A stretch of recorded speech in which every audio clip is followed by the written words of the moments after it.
selamat sejahtera kepada semua.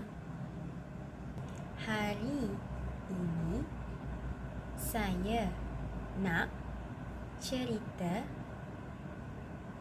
tentang diri saya. Saya baru belajar bahasa isyarat. Nama saya QURRADL.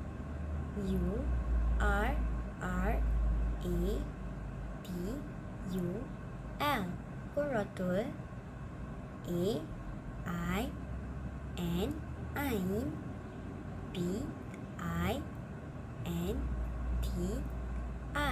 Binti. MOHD Muhammad.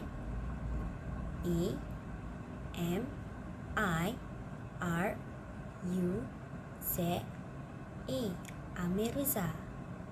Umur saya 21 tahun.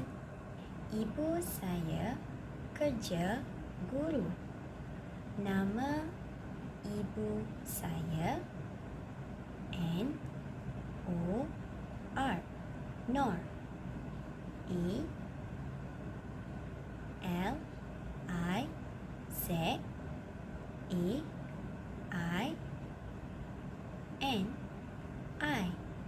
Alizaini.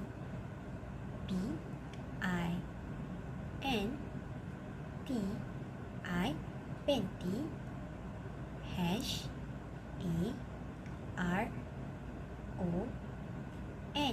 Harun.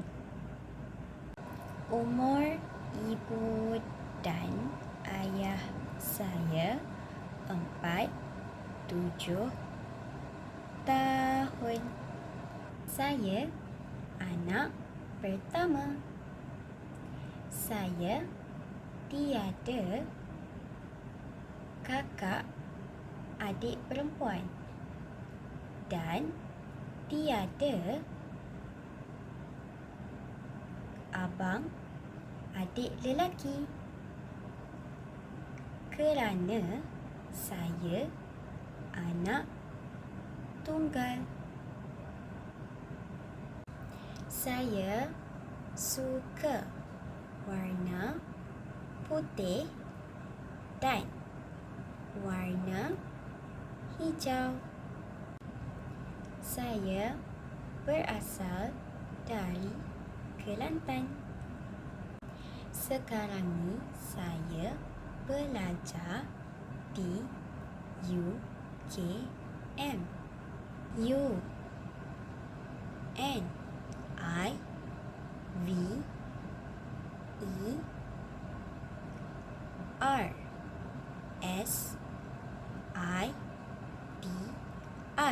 University.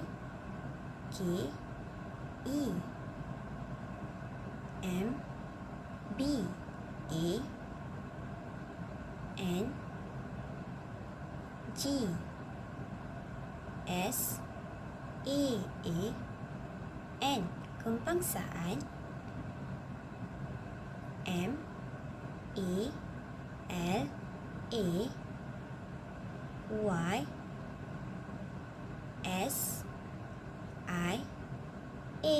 Malaysia. Pensyarah UKM semua baik. Saya pelajar tahun 1 pendidikan khas. Hobi saya membaca buku.